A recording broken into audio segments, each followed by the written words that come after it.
Mas, ao contrário, eu falei para o pastor Eibe, eu disse: pastor Eibe, eu sou muito fã seu, mas eu sou mais fã do seu pai. Né? Porque, irmãos, por que eu te falo isso? Porque o pastor Melvin, ele não é muito famoso, um pouco de vocês conhecem ele, ok? Só agora o que ele disse está virando livro, não é? Uma das filhas dele, a pastora Ângela, está escrevendo a vida dele e os ensinos dele em vários livros, não é? Mas ele é o pai do pastor Eibe, que vocês conhecem muito bem. Quem está me entendendo? Quem está comigo aqui? Ele é pai da pastora Rebeca, que é a presidente internacional da Missão Paz, ela junto com o pastor Paulo. Ele é pai do pastor Timóteo, quando todo mundo dizia: o Japão é frio, não tem condições o Japão, não é? O pastor Timóteo foi há mais de 20 anos atrás para o Japão para começar um trabalho lá. Hoje ele vive como japonês, ele fala fluentemente japonês, ele é americano, né? Ele está lá no Japão tendo muito sucesso, muitas igrejas já foram estabelecidas no ministério dele no Japão. Olha quem é esse pai. E ele é o pai da pastora Ângela, que se revelou uma poderosa escritora e está escrevendo todo o material do pai dela, porque os últimos anos de vida do pai dela, depois da morte da esposa do pastor Melvin, ela que ficou cuidando dele por anos. Então ela está escrevendo a vida dele. Então eu digo: meu Deus do céu. Agora veja bem, os filhos desses filhos, todos sem nenhuma exceção, estão servindo ao Senhor já, e não só servindo ao Senhor, mas são todos líderes proeminentes, não é? Esse movimento Difflin, que tem abalado o Brasil, a juventude do Brasil, começou em Barueri, e uma das cabeças desse movimento é uma das filhas da pastora Rebeca, neta do pastor Melvin. Vocês estão me acompanhando?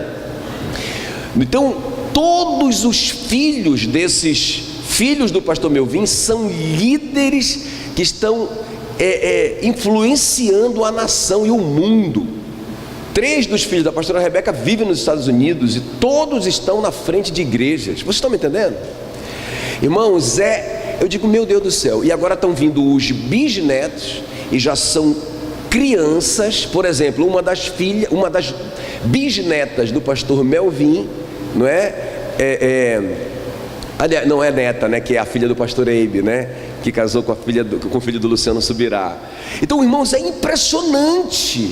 Eu digo: não, o que é isso? Eu quero isso para mim, não é? Porque sucesso sem sucessivos sucessores bem-sucedidos é fracasso.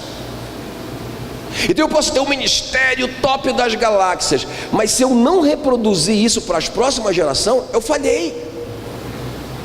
Não é verdade? Então, irmãos, é sobre isso que eu quero falar hoje aqui. A gente fala muito sobre crescimento e multiplicação, e isso é ótimo, isso é maravilhoso. Mas, irmãos, qualquer um de nós, todos nós que estamos no ministério como pastores, o nosso primeiro ministério e a nossa primeira responsabilidade é a nossa casa. O apóstolo Paulo diz em 1 Timóteo 3,4 que o líder, o pastor, o bispo, deve ser um bom chefe da sua própria família e saber educar os seus filhos de maneira que estes lhe obedeçam com todo o respeito, pois alguém que não sabe governar sua própria casa não pode cuidar da igreja de Deus. Nós fomos descredenciados. Então o que nos credencia para o ministério é a nossa família. Amém, queridos? Você não pensava que eu ia ouvir isso hoje, não, né? Quer ver uma coisa que é tão, irmãos, e é tão sutil isso, porque eu vejo na Bíblia homens tão importantes e que eu sou fã, não é? E que eu gostaria de fazer muitas perguntas, eu gosto muito de fazer pergunta. Eu gostaria de fazer muita pergunta para eles no céu, porque tem coisas que eu queria saber, de alguns detalhes que não está muito claro. Um deles é o rei Ezequias. Sou fã do Ezequias, mas veja bem como que isso é sutil. O cara começar a ter tanto sucesso. Uma das frases do pastor Melvin era assim, ó, ele falava muito isso. Ele dizia assim, olha, eu não quero ser nem como o Moisés, que ganhou a sua família, mas perdeu o mundo inteiro. Perdão, como Noé, obrigado. Ele fala assim, eu não quero ser nem como Noé, que ganhou a sua família e perdeu o mundo inteiro, e nem como Davi, que ganhou o mundo inteiro e perdeu a sua família. Eu quero ser como José, que ganhou o mundo inteiro e ganhou a sua família. Não é? Que nós sejamos a geração José. Vamos ganhar o mundo inteiro para Jesus, mas não vamos perder nossa família, os nossos filhos, a nossa descendência. Então veja bem, olha só, irmão, como é que sutil. O Ezequias, ele foi um cara top das galáxias, não é? Um homem de sucesso. Agora olha só como que ele pensava a respeito da próxima geração, a respeito dos filhos dele. Porque quando o rei da Babilônia mandou lá os espias para olhar o reino, né, do Ezequias, vocês conhecem a história. A Bíblia diz que o Ezequias, ele se ensoberbeceu ali, né?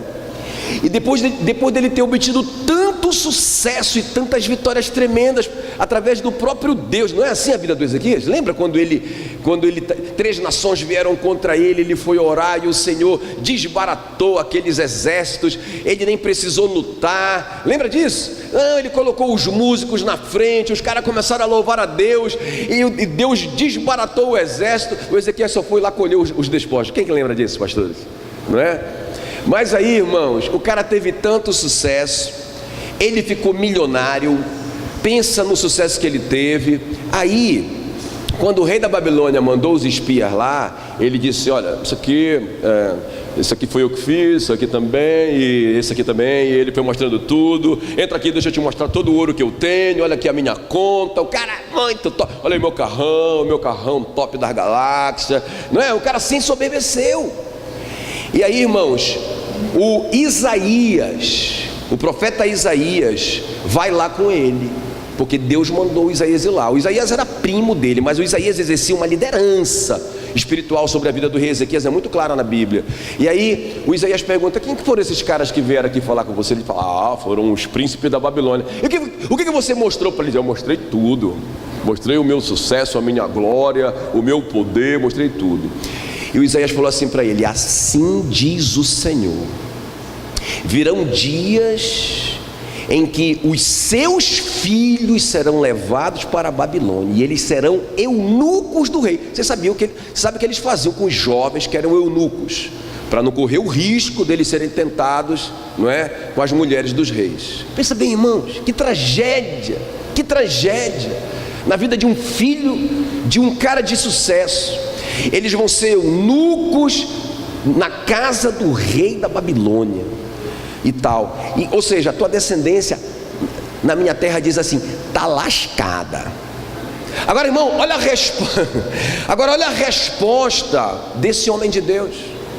Olha o que esse homem de Deus vai dizer quando ele ouve esse veredito de Deus sobre a descendência dele. Olha só, 2 Reis 20:19. Então disse Ezequias a Isaías, boa é esta palavra do Senhor que disseste. Muito boa essa palavra. Meu filho vão ser eunuco do rei. Muito boa essa palavra.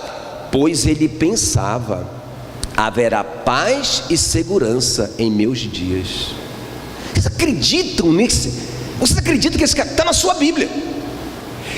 O cara pensava o seguinte, meu irmão, a conta é essa, então eu vou continuar com o meu carrão? Vai.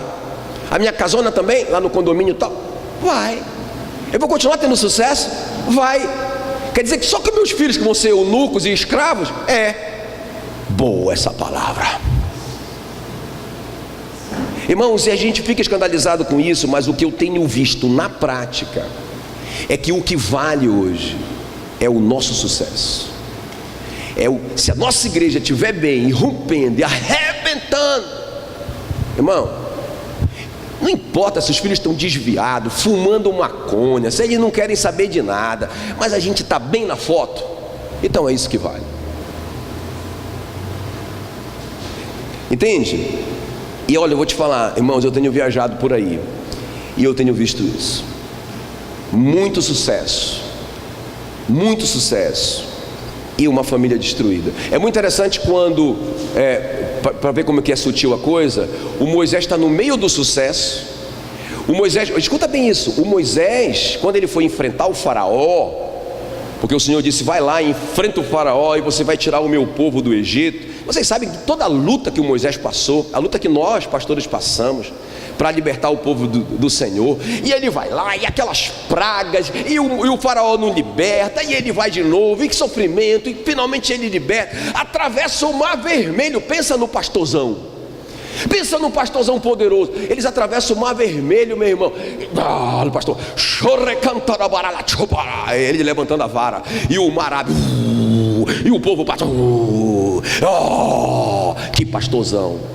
Mas quando ele chega do outro lado, e eles começam a viver vários milagres na caminhada, irmão, quem que aparece lá com ele?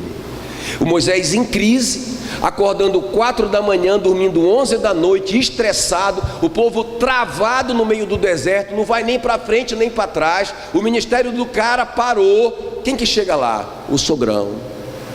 Chega o sogrão, chega o Jetro, tranquilo. O Jetro exercia uma liderança muito forte sobre a vida do Moisés, a gente vê isso. O Jetro chega lá. Agora um detalhe que eu não sei se vocês já perceberam: na bagagem do Jetro, do sogro, tem uma esposa e 2 filhos.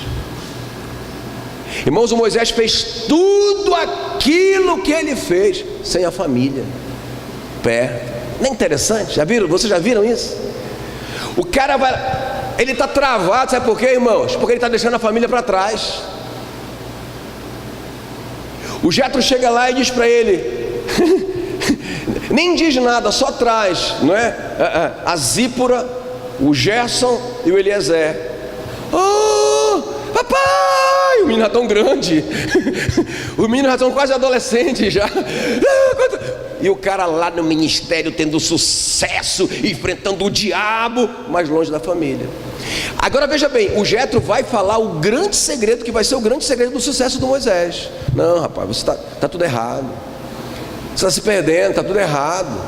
Vocês vão morrer aqui no deserto.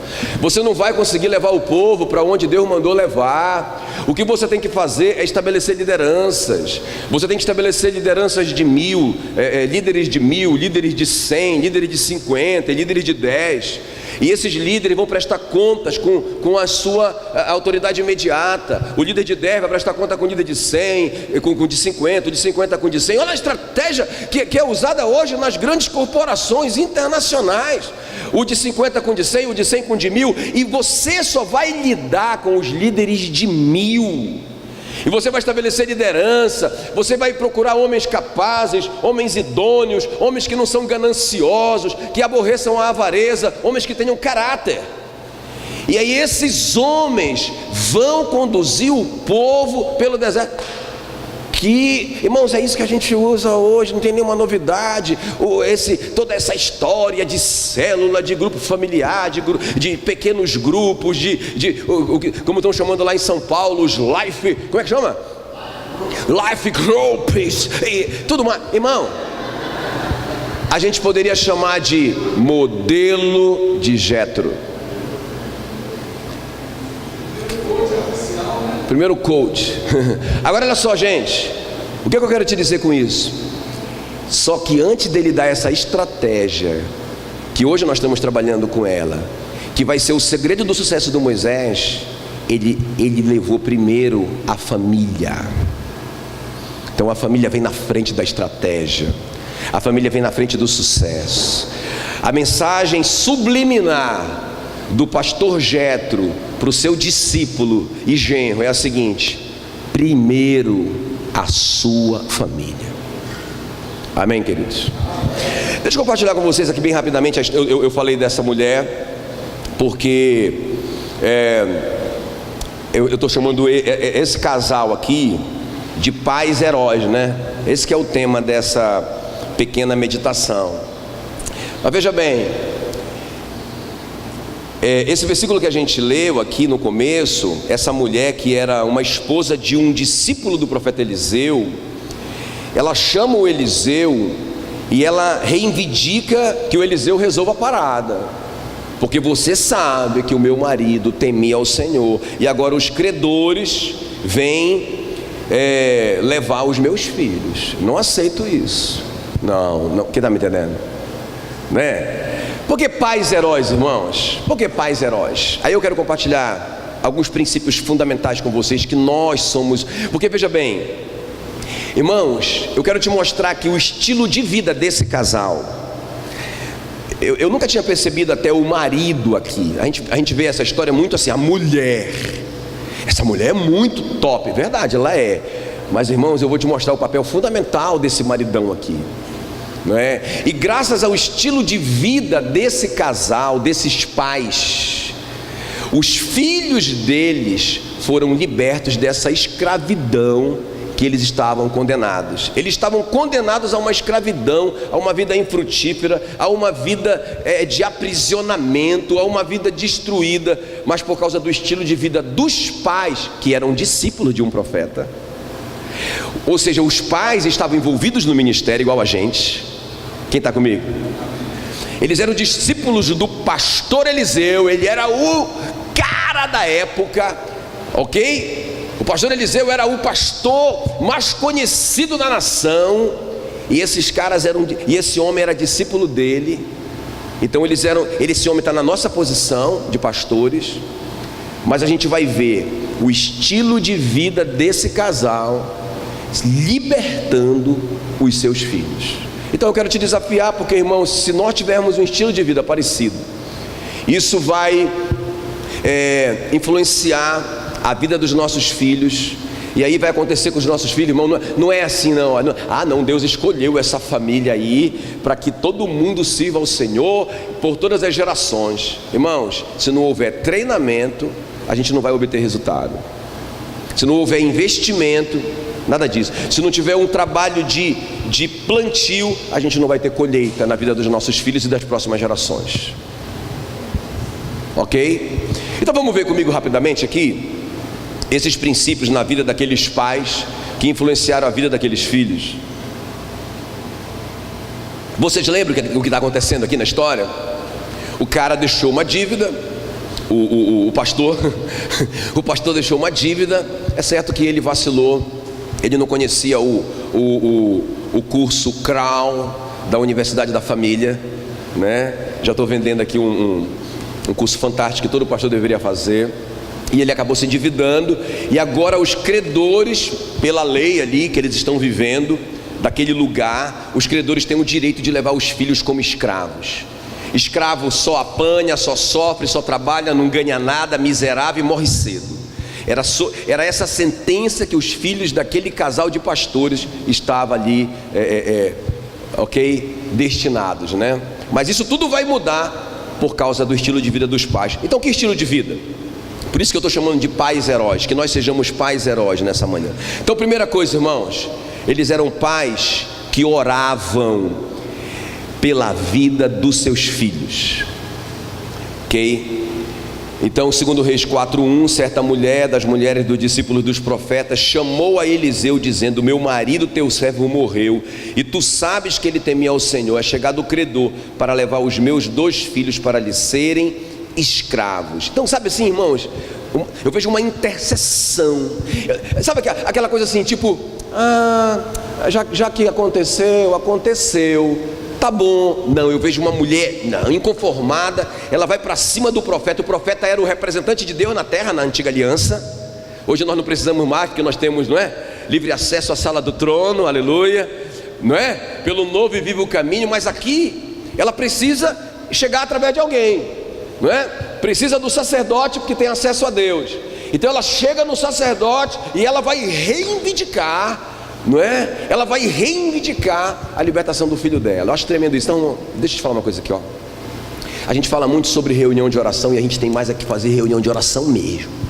E tem mais aqui orar mesmo. Mas quanto tempo a gente tem gastado orando pelos nossos filhos? Não é verdade? A minha mãe, irmãos, eu falei da minha mãe ontem. A minha mãe, eu tenho certeza disso, irmãos. Olha, ela dobrou o joelho até que eu me convertesse. Um dia eu chorei lendo a história do Agostinho, porque é a minha história.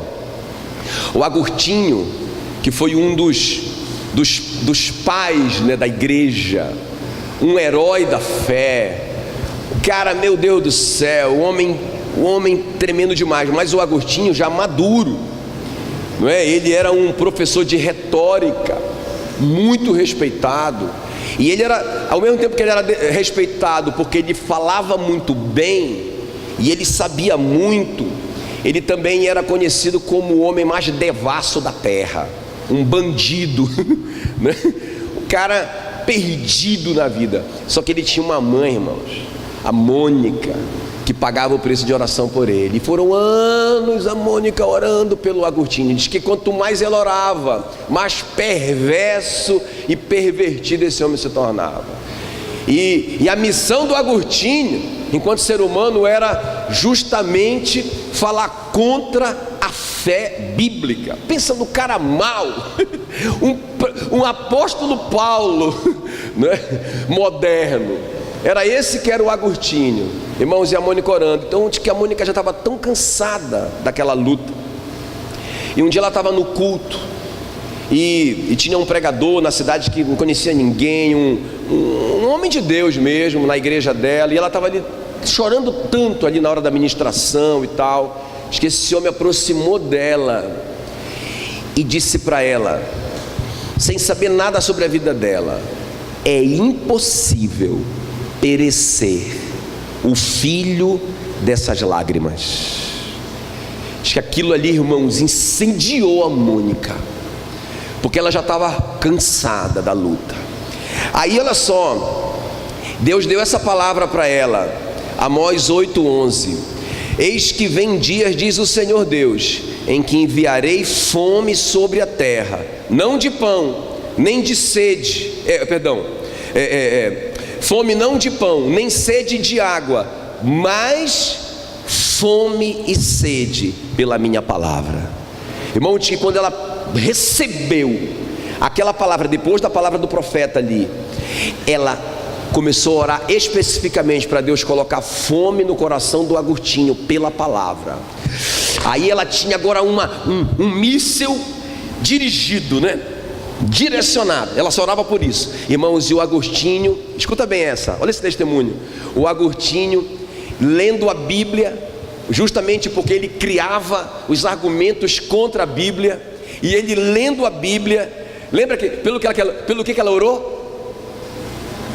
Olha a promessa: vem dia, diz o Senhor, que eu colocarei fome e sede, não por pão e por água, mas por ouvir a minha palavra. E ela começou a orar isso, começou a orar isso. E o cara está lendo a Bíblia para falar contra a Bíblia. Aí ele leu esse texto: comportemo-nos, Romanos 13:13, com decência, como quem age à luz do dia, não em imoralidade sexual e depravação, não em desavença e inveja, ao contrário, revistam-se do Senhor Jesus Cristo e não fiquem premeditando como satisfazer os desejos da carne. Irmão, que quando ele leu aquilo, ele caiu de joelho, e já caiu no chão, e já caiu em prantos, e já caiu com o coração dele quebrado. Ele entendeu que Deus falou com ele, que não era uma leitura, que Deus estava falando no coração dele. Aquilo atingiu como um míssil dirigido, e acabou o velho Agostinho. E esse homem se tornou o maior revolucionário da época dele. Até hoje nós temos influência do Santo Agostinho, como ele ficou conhecido. Quem está me entendendo? A oração de uma mãe. A pastora Rebeca conta que quando o pastor Melvin morreu, aí ela é enfermeira, e ela estava acompanhando todo o processo nos Estados Unidos. E aí ela, como enfermeira, ela disse: eu quero, por favor, eu quero cuidar do meu pai. Ele já estava morto. Aí disse, quando ela foi banhar ele ali, né, ele já morto, quando ela foi já preparar ele, vestir ele, aí ela passou a mão na perninha dele. Ele morreu já perto de 90 anos. E ela percebeu 2 baitas calos, um de cada lado, aqueles calos ósseos, né? Aquela coisa que quase que parece, quase que o cara ficou aleijado, né? uma coisa descomunal, né? Na anatomia humana, ela como enfermeira, um outro joelho, não é? Diz que o apóstolo Tiago foi conhecido como o joelho de camelo. Acho que a pastora Rebeca descobriu o joelho de camelo porque o pastor Melvino nunca tirava a calça, ninguém sabia disso. E quando ela viu aqueles ossos enormes, aquele joelho de camelo, aí ela lembrou, quando ela era criança, que quando ela levantava para ir no banheiro, às vezes de madrugada, ela via a luz do quarto do pastor Melvin acesa por baixo da porta, e aí ela ouvia aquele choro reprimido, né, de alguém ali dentro orando. E ela viu isso a vida dela inteira. Irmãos, o resultado que nós temos hoje de gerações que estão servindo ao Senhor não se deu por acaso. Alguém pagou o preço de oração. Quem está me entendendo? Pais heróis. Essa mulher, ela vai brigar em oração pelos seus filhos. A segunda característica desses pais, são pais de fé. Segundo Reis 4:2, Eliseu lhe perguntou: que te hei de fazer? Dize-me, o que é que tens em casa? Ela respondeu: a tua serva não tem nada em casa, senão uma botija de azeite. Agora olha só, irmão, como que isso aqui é tremendo. Sabe, essa capacidade da gente conseguir ver no meio da crise a coisa boa, isso é fé. Quem está me entendendo? Irmãos, nós temos que influenciar os nossos filhos com isso. Porque eu vejo assim, olha, muitos pastores que só ficam reclamando do ministério em casa. Inclusive foi uma das coisas que nós aprendemos, né? O pastor Aurel está me ouvindo, ele só está recapitulando muita coisa. Os nossos pastores sempre ensinaram assim: não reclamem do ministério, não fiquem murmurando dos irmãos difíceis em casa, não fiquem falando, cuidar de gente é uma desgraça, é muito difícil cuidar de gente. O que você está fazendo aqui então, irmão? O nosso trabalho é gente. Então a gente foi muito ensinado a não reclamem, mostrem o ministério como uma bênção de Deus para os filhos de vocês. Irmãos, o que eu tenho ouvido dos filhos de pastores é: Deus que me livre. Eu estava conversando com agora, irmãos, antes de vir para cá, na semana que eu vim para cá, eu sentei com um casal de pastores de uma outra igreja, não é? Porque os filhos não querem saber, não estão perdidos não, mas a filha diz: pai, eu vou estudar, eu vou me formar, porque eu vou lhe sustentar, vou lhe tirar dessa miséria que o Senhor vive como pastor. Irmão, mas a gente conversando com ele, o que a gente descobriu? É que ele reclama demais do ministério. Então como que ele treinou os filhos? Eu não tenho nada. Então essa mulher, ela até começa assim, ela diz para o profeta, porque quando ele vai para resolver a parada, ele quer saber, irmãos, é assim que Deus é com a gente clama, ele diz: o que é que você tem? Lembra lá da multiplicação dos pães? Jesus, nós temos um problema aqui. Nós temos 5.000 homens, fora mulheres e crianças, e só temos 5 pãezinhos e 2 peixinhos. E agora? Jesus diz: o que é que vocês têm? Não é sempre assim? Não é sempre assim? O que é que vocês têm? Porque o André falou assim mesmo: o mestre pirou, né? Não tem como, é impossível. Não, foi o Felipe, né? Foi o Felipe que disse assim mesmo: Senhor, ainda que nós tivéssemos 200 denários, um denário era uma diária de um trabalhador, ainda que nós tivéssemos aí quase um ano de salário, não seria suficiente para dar pão para todo mundo, não é? Então, entende o que eu estou falando? Então, a gente já vê a impossibilidade. Não dá, não tenho nada, eu não consigo. É isso que a gente está passando para os nossos filhos. Entende? Mas Deus quer saber. O André que diz assim mesmo: Jesus, tem aí um rapaz que tem 5 pãezinhos e 2 peixinhos. O André já viu a possibilidade. E Jesus gosta disso, das pessoas que veem as possibilidades, ainda que elas sejam pequenas. Pensa bem, irmão. 5 pães e 2 peixinhos para 5.000 homens com fome, que não comeram o dia inteiro, fora as mulheres e as crianças. Mas Jesus gostou, ele disse: muito bem, André, traz esse rapaz aqui, aleluia, não é? Lembra do Moisés, diante do mar, chorando? Era melhor a gente ter ficado no Egito, e orando. E Deus fala assim para ele: Moisés, cala a boca, rapaz. Cala a boca. Por que clamas a mim, rapaz? Diz ao povo de Israel que marche, meu irmão. O que tu tem aí na tua mão? Eu tenho um pedaço de pau. Pedaço de pau nada, rapaz. Eu que te dei essa vara. Isso aqui é a minha autoridade, rapaz. Levanta esse negócio aí, rapaz. O cara já tem um milagre lá. O milagre já está lá, só esperando o reconhecimento dele. Irmãos, o milagre já está nas nossas mãos, esperando o nosso. Agora o que a gente está falando? Eu não tenho nada. Eu não tenho nada. E os nossos filhos estão ouvindo isso. Eu não tenho nada. Então o que a gente está criando para ele? Meu filho, faça qualquer coisa, só não seja pastor, porque você não vai ter nada. E qual que é o maluco?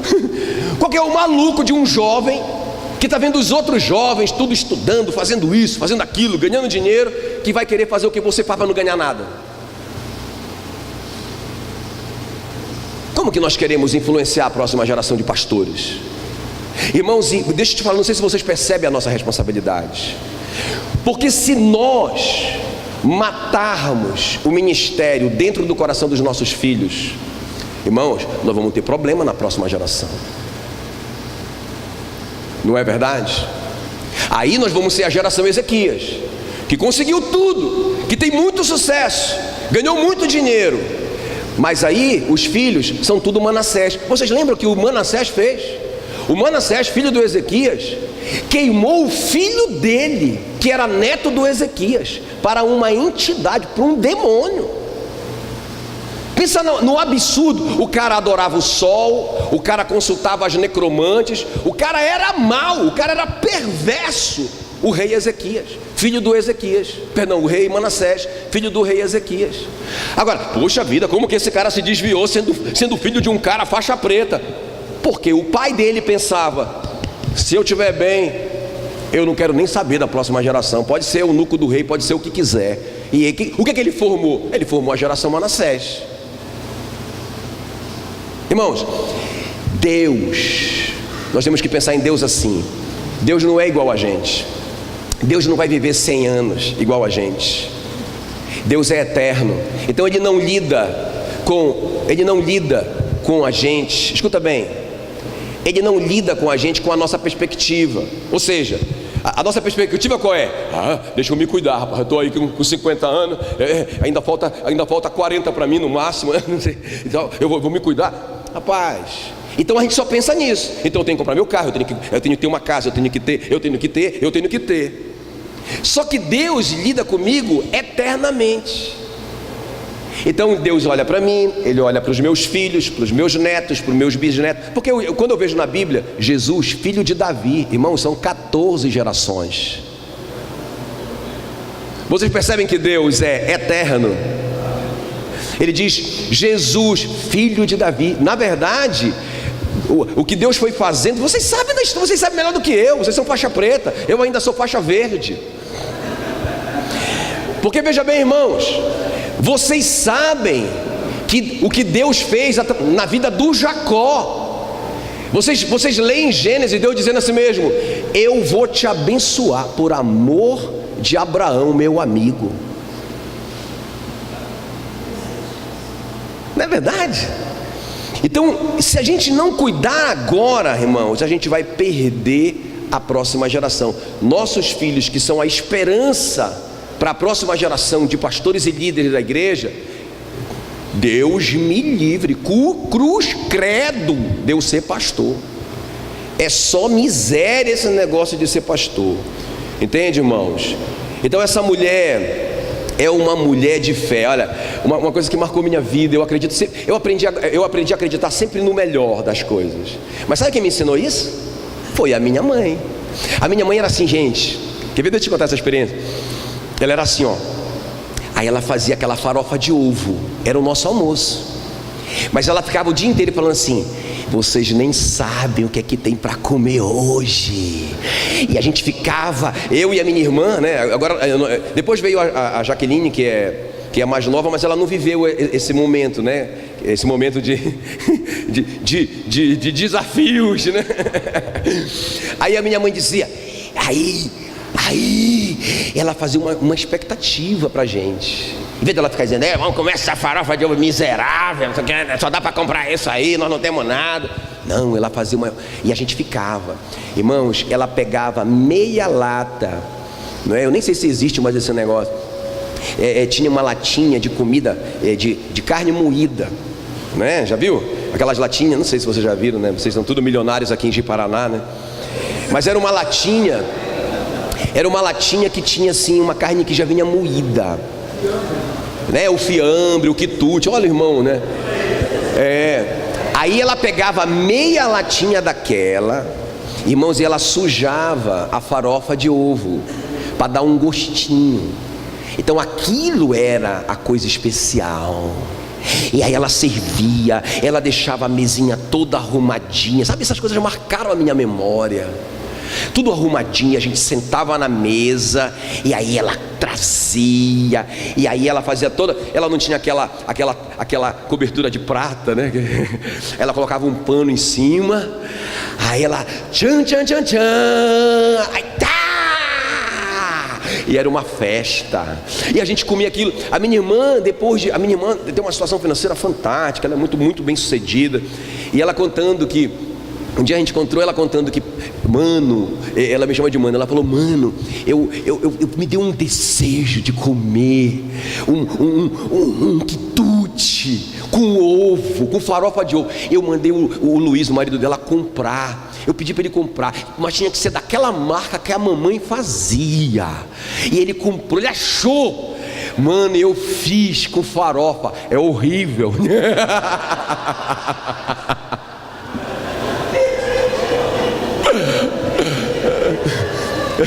Eu dei só a primeira colherada, meu Deus! Mas a minha mãe fez aquilo ser especial. Entende? Irmão, fé é uma coisa que se aprende.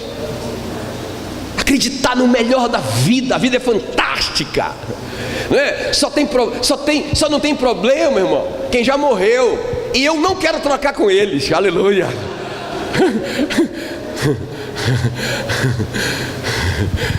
Amém? Então a gente passar isso para os nossos filhos. E outra coisa interessante irmãos, a hora que terminar, terminou. Vocês querem que termine já? Já está na hora? Então beleza. Hein? Beleza, tá bom. Então a terceira coisa aqui na vida dessa mulher, né? Mas estou terminando também. Não só da mulher, né? Eu estou falando dos pais. Então, oração, não é? Pagando o preço de oração pelos filhos, transferindo fé na vida dos filhos, lembrando que eles são filhos, que eles são pastores, discípulos do pastor Eliseu. Em terceiro lugar, são pais obedientes. Agora isso aqui é uma chave. Segundo Reis 4:3, não é? O Eliseu disse: vai e pede emprestadas muitas vasilhas a todos os teus vizinhos. Irmão, olha só, isso aqui ela não ouviu, presta atenção, ela não ouviu uma ordem do céu, uma revelação, Deus falando, vai pedir vasilhas emprestadas. Foi um homem que falou, foi o pastor dela. Vocês estão me acompanhando? Foi o pastor dela que falou. A solução para o seu problema é você sair com seus filhos e você vai pedir vasilhas emprestadas. Vocês conseguem perceber a loucura que é essa ordem? Ela disse, ela trouxe uma vasilhinha de azeite, não é? Ela disse: profeta, eu lembrei, eu tenho sim. Ela está ensinando para os filhos: eu tenho sim, eu tenho essa vasilhinha de azeite para pagar minha dívida de 1 milhão. Aí o Eliseu diz: é tudo que Deus precisa. Que legal, muito bem. Agora você vai fazer o seguinte: você e os seus filhos vão pedir tantas vasilhas quantas forem possíveis. Peçam tudo que vocês puderem. Irmãos, você não considera isso um mandamento maluco? E ela disse mais, ele disse: E aí você volta para casa com as vasilhas, e aí você tranca a porta, os detalhes dos mandamentos, tranca a porta, e você vai pegar o que você tem na vasilha pequena e vai encher as grandes. Você iria? Pensa bem. Ai, pastor, ai, meu pastor, meu líder, não é?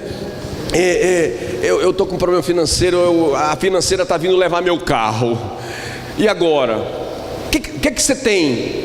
Eu não tenho nada. Não. Lembrei da pregação do pastor Jackson, lembrei. Não, eu tenho sim. Eu tenho R$20 na poupança.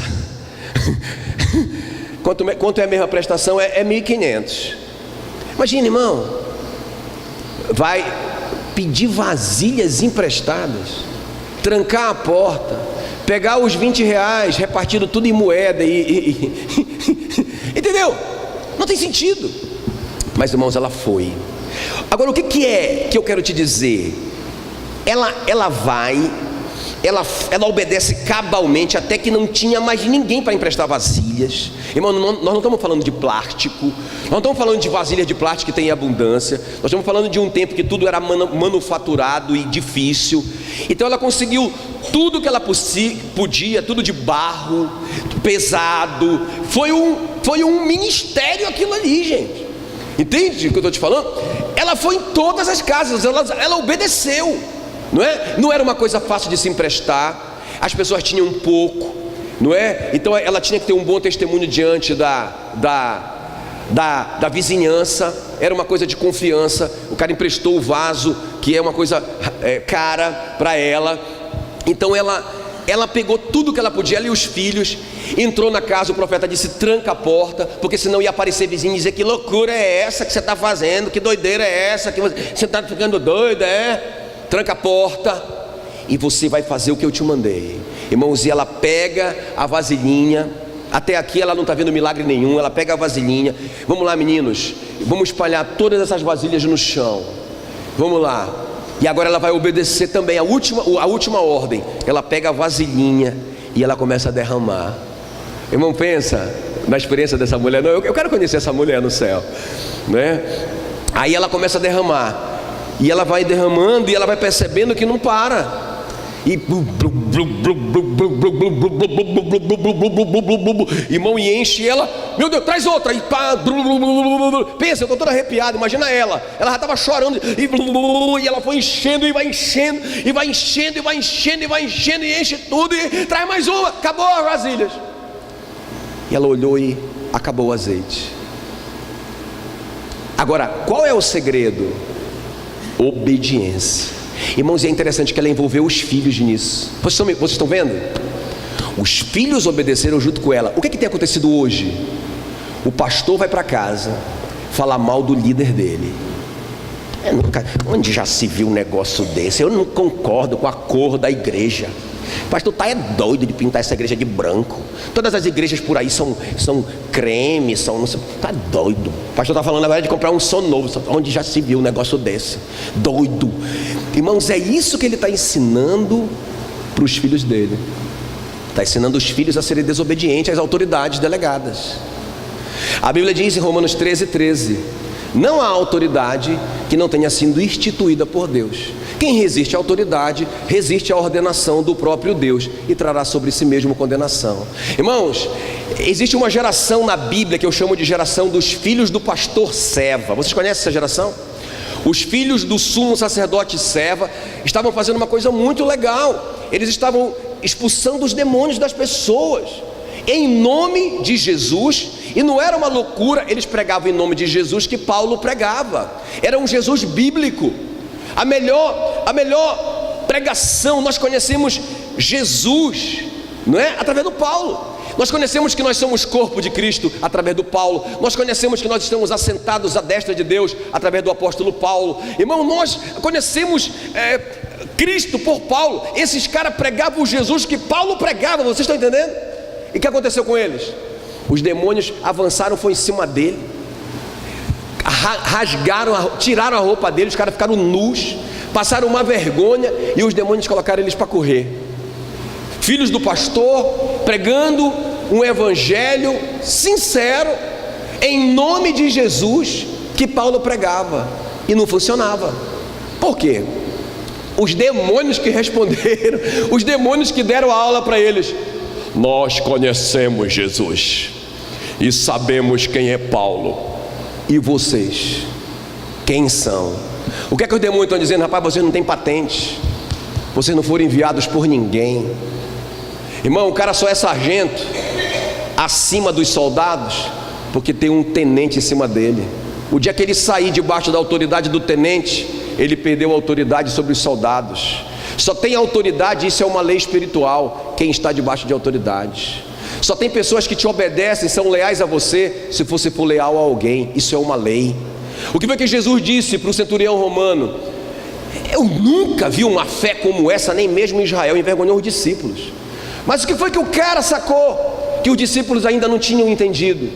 Ele disse: Senhor, basta o Senhor dar uma ordem, e o meu servo será curado, porque eu tenho homens debaixo da minha autoridade, eu mando, eles fazem, mas ao mesmo tempo eu tenho homens acima de mim, que eles me dão ordens e eu obedeço. O que é que o centurião entendeu? Eu mando porque eu presto conta, eu tenho autoridade porque eu presto autoridade. E Jesus disse: você sacou, você sacou, você é o cara. O que é que essa mulher, por que essa mulher é uma heroína? Porque é alguém que o profeta mandou. O profeta diz: ele é uma autoridade delegada do Senhor na terra. Eu obedeço como se fosse o Senhor.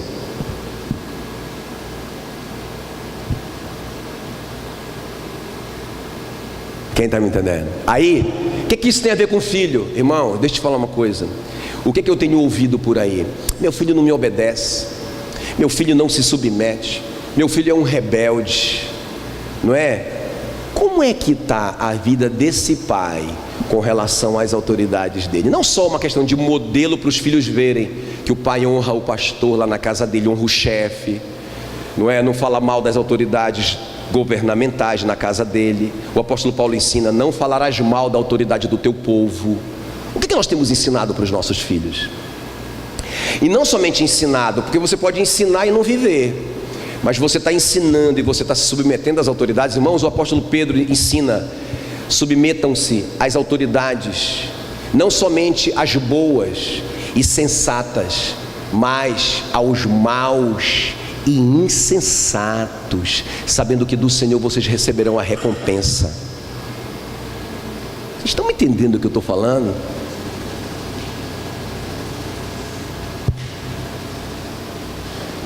E essa mulher foi obediente. Para a gente fechar aqui, cadê o marido dessa mulher, pastor? Agora que eu vou te mostrar o marido. Você não tinha visto o marido? O marido está aqui na história. Cadê o marido? Olha o que ela vai. Tudo começou, na verdade, irmãos, a oração dela começou. A oração dela que fez com que o profeta desafiasse a fé dela, e ela descobriu que ela tinha um pouquinho de azeite, não é? A oração dela que levou ela a ouvir uma palavra, que testou a obediência dela. Lembra na transformação da água no vinho? O que foi que a Maria disse para os caras? Disse: façam tudo o que ele mandar. Quer multiplicação de vinho? Quer transformação? Quer o impossível? Obedeçam. Agora, quem era Maria? Uma mulher, um ser humano. É interessante, não é? E eles obedeceram. O que eles obedeceram? A loucura que Jesus mandou eles fazerem. Vocês querem o que mesmo? Vinho. Encham as águas de talha.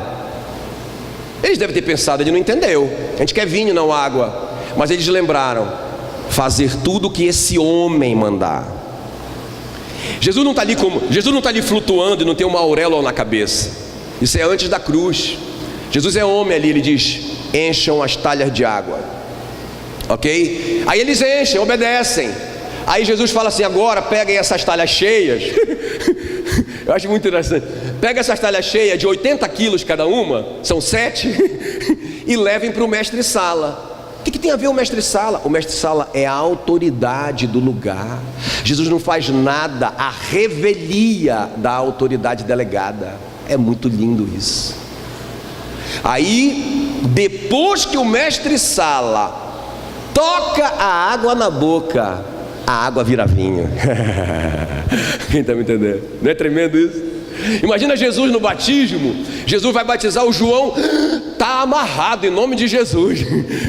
Você que tem que me batizar. Ele diz: você precisa me batizar para que se cumpra toda a justiça. E Deus Emanuel se curva diante do homem, porque o maior batizava o menor. Deus se coloca abaixo da autoridade espiritual do João. Vocês estão entendendo o que eu estou falando? Irmãos, e o ministério dele começa depois disso. Porque quando ele sai dali, o Espírito Santo leva ele para o deserto, para o grande UFC com Satanás. Porque ele está com 30 anos de idade, por que ele não fez isso antes? Porque até aqui, irmãos, ainda faltava submissão. Ele se submeteu aos pais. A Bíblia diz que ele foi radicalmente submisso aos seus pais. Ele foi submisso às autoridades corruptas romanas. Pensa, irmãos, os caras eram escravos de Roma. Ah não, porque os nossos governantes são muito corruptos. Irmão, pensa, o que os caras viviam lá, o que a igreja vivia debaixo do Império Romano. Quando o apóstolo Pedro diz: submetam-se às autoridades más e insensatas, ele está falando do Herodes que matou Tiago, a espada. Ele está falando de uma geração perversa. Agora presta atenção, irmãos, é impressionante que Jesus submeteu a tudo isso, e aí faltava só a autoridade espiritual, que era o João, e ele submeteu também. Quando ele sai dali, o céu se abre. Por que não se abriu antes? O céu se abre. Quando ele sai dali, ele ouve a voz de Deus: este é o meu filho amado, em quem me comprazo a ele ouvir. Ele tem autoridade, o que ele falar é ordem, ele tem autoridade, porque ele está debaixo de autoridade. Quem está me entendendo? E o Espírito Santo diz: vamos comigo, vamos para o UFC, você está pronto, aleluia. Por que Jesus estava pronto? Ah, porque ele fez uma faculdade teológica. Ah, por que ele está pronto? Ah, porque agora ele já leu toda a Bíblia 50 vezes. Por que ele está pronto? Porque agora ele ora muito. Por que ele está pronto? Porque ele se submeteu. Ok? E para terminar, então vamos ver o pai do cara, o pai dos dois, né? Lembra quando a mulher falou assim, ó: o teu servo morreu, e tu sabes muito bem que ele temia o Senhor. Então uma mãe de oração, uma mãe de fé, uma mãe obediente, mas um pai que tem o temor do Senhor. O que é o temor do Senhor? Aborrecer o mal. Nós aprendemos em Provérbios: amar o que Deus ama, odiar o que Deus odeia. Então, na verdade, tudo começou, irmãos, olha a importância do pai. Tudo começou porque no fundo essa mulher acreditava no marido dela. Irmão, aqui para nós, não é o caso da IMUB, não é? Que só tem maridos e pastores íntegros, não é? Outras igrejas que estão aqui representadas, mas veja bem, nós temos visto muita aberração por aí, irmãos, não é verdade? Aberração no sentido assim, ó, que a mulher não tem coragem de dizer assim pro pastor deles, né? Pro pastor do casal: tu sabes, pastor, que o meu marido temia ao Senhor. Tu sabes o testemunho do meu marido, o quanto que ele odiava o mal e o quanto que ele amava o bem. Tu sabes disso, porque, irmão, o pastor pode dizer: não sei não. Entende o que eu estou falando? Então, na verdade, são pais heróis, irmãos, não só pela oração, não só pela fé, não só pela obediência, mas também por causa, irmãos, do temor que o marido tinha do Senhor. Amém, queridos? Eu acho muito tremendo isso, muito tremendo, porque o temor do Senhor, irmão, não é uma sugestão, é um mandamento. Eclesiastes 12:13 diz: de tudo o que se tem ouvido, o resumo é: teme a Deus e guarda os seus mandamentos, porque isto é o dever de todo homem. De tudo que nós ouvimos, eu imagino quantas palavras vocês já ouviram na vida como pastores, não é? Mas o resumo de tudo, a Bíblia diz: teme a Deus e obedece o Senhor. Ok, queridos? Aí olha só, olha as promessas do temor do Senhor. Salmo 34:9: temei o Senhor, vós os seus santos, nada falta a que os temem. Quem tá entendendo? O que a mulher está reivindicando, gente? Por que ela está dizendo? Presta atenção agora para a gente terminar, olha para mim. Eu sei que já passou um pouquinho, mas escuta bem o que eu vou te falar, presta atenção. O que ela está dizendo? Você sabe que o meu marido temia ao Senhor, não é? E ela já sabe desse princípio. Ela está dizendo assim: está escrito, nada falta aos que o temem, mas está faltando. Eu não tenho dinheiro para pagar essa dívida, tem alguma coisa errada. Está entendendo a reivindicação dela? Interessante isso, né? Quando a gente sabe a palavra. Provérbios 14:26: no temor do Senhor tem o homem forte amparo, e isso é refúgio para os seus filhos. De novo, o que ela está reivindicando? Os meus filhos não tiveram um refúgio, eles estão sendo levados. Eu não aceito isso. Meu marido temia ao Senhor. Eu quero a promessa o cumprimento dessa promessa na vida dos meus filhos. O temor do Senhor é o refúgio para os meus filhos. Aleluia, aleluia. Se eu temo ao Senhor, os meus filhos estão seguros.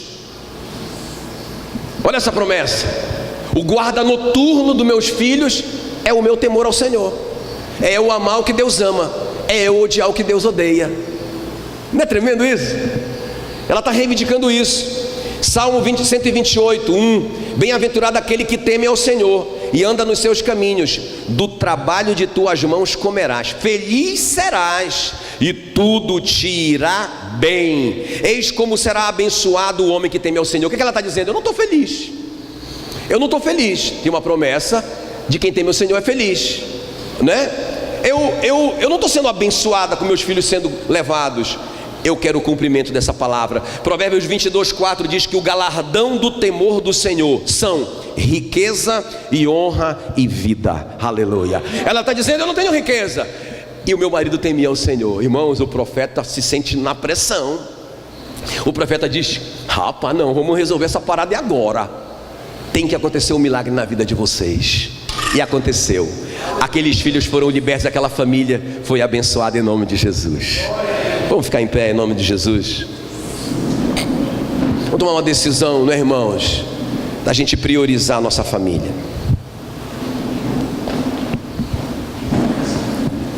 Deixa eu te fazer um desafio, não é? Aí vocês ficarem em pé, aí ficou meio... Deixa eu te fazer um desafio prático, presta atenção. Vocês conhecem John Wesley, não é? Sabia que quem é o fundador do metodismo não é o John Wesley? Assim como eu creio, irmãos, que o fundador... Quer ver? Presta bem atenção. Deixa eu te falar, calma lá. Assim como eu acredito que o fundador do MDA, que vocês tanto ouvem, não é o pastor Eibe. O pastor Eibe só colocou os princípios que ele aprendeu com o pastor Melvin enquanto filho, como uma ferramenta para a igreja.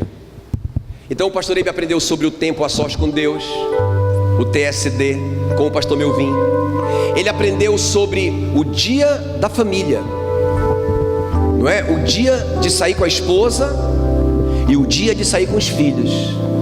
Ele aprendeu isso, irmãos, e a gente foi desafiado nisso desde pequenininho. Até hoje eu tenho um dia da família. O meu filho Tiago casou. No primeiro ano de casamento ele já queria separar. Eu perguntei para ele: Tiago, como é que está o tempo de vocês dois? Muita correria, muito trabalho, mas a gente só tem nós dois, não tem nem filho ainda. A gente fica o dia inteiro em casa. Eu disse: não, cara, não foi isso que tu viu a vida inteira. Tu tem que dar um tempo especial para Samela. Tem que dar um dia especial, se arrumar para ela, ficar cheiroso para ela, não é? Levar ela para passear. Não tem dinheiro, vai para o shopping. Mulher gosta de shopping, leva ela para o shopping lá em Fortaleza. Mas é o dia dela. Esse dia tu não vai atender teu telefone. Esse dia desliga, dá só para ela. Esse dia, entra nas lojas para olhar as roupinhas com ela. Ele falou: o senhor está doido? Eu disse: se tu fizer isso com ela, tu vai ver como. Porque qual era a crise dele? A Samela queria ele o tempo todo. A Samela não deixava ele sair. A Samela ficava em cima, não deixava ele ter amigo, não deixava ele não joga nada. Ele estava se sentindo sufocado. Eu disse: porque tu não está dando o tempo dela. A linguagem de amor dela é qualidade de tempo. Ela precisa de atenção. Se tu der atenção para ela, ela vai te liberar. E aí, irmãos, aí eu disse: olha, vamos lá. Eu falei assim: estabelece aí na tua casa o dia de Santa Sâmela. Isso é um feriado nacional. Não pode atender telefone, fazer tudo o que eu te falei. Faz isso por um mês. Se não der certo, a gente volta a conversar. Nem demorou um mês, irmão. Ele falou: pai, essas mulheres são tudo doida. Ela está perguntando assim para mim: cadê os teus amigos? Eles sumiram. A mulher estava com o tanque de amor dela cheio, estava tudo bem. Então, irmãos, vamos colocar isso em prática. Você tem discipulados. Que horas que é o discipulado com o seu filho? Então, eu estava falando do metodismo. Quem estabeleceu o metodismo? Na verdade, quem estabeleceu o metodismo foi a mãe de John Wesley. Ela que era metódica. Então, na verdade, ela fazia os cultos da família. Os cultos da família viraram verdadeiras igrejas, porque o pai do John Wesley era um pregador itinerante que vivia viajando. E ela fazia cultos ali, e toda a vizinhança vinha. Os cultos domésticos dela viraram verdadeiras igrejas, verdadeiros cultos. E ela tinha, como ela tinha muitos filhos, eu não lembro quantos, mas parece que eram 14. Eu não sei se era isso mesmo, mas ela reunia sistematicamente com um filho num dia certo, na hora certa. Ela tinha tudo, os horários bonitinhos, irmão. Então essa história de célula, de grupo familiar, não é invenção da Igreja da Paz. Na verdade, John Wesley, não é? Quando ele começou a vida dele, ele começou a praticar esse princípio. Então ele reunia com os filhos, ele reunia sistematicamente um a um, ele fazia os cultos domésticos, ele tinha o dia da família. Isso que é metodismo. Quem foi a pessoa responsável? Foi uma mãe. O que é que nós estamos construindo dentro da nossa casa? Vamos orar? Vamos orar? Espírito Santo querido, obrigado, Senhor, pela tua palavra que nos desafia nessa manhã. Que nós possamos colocar em prática essa palavra e priorizar, Senhor, a nossa casa. Em nome de Jesus, amém. Coração transformado, coração que é ensinado por Jesus. Vamos cantar essa canção. Como fruto desse novo coração, eu declaro a paz de Cristo, te abençoo, meu irmão. Preciosa é nossa comunhão. Somos corpo, e assim bem ajustados, totalmente ligados, unidos, vivendo em amor, uma família, sem qualquer falsidade, vivendo a verdade, expressando a glória do Senhor, uma família, vivendo o compromisso do grande amor de Cristo.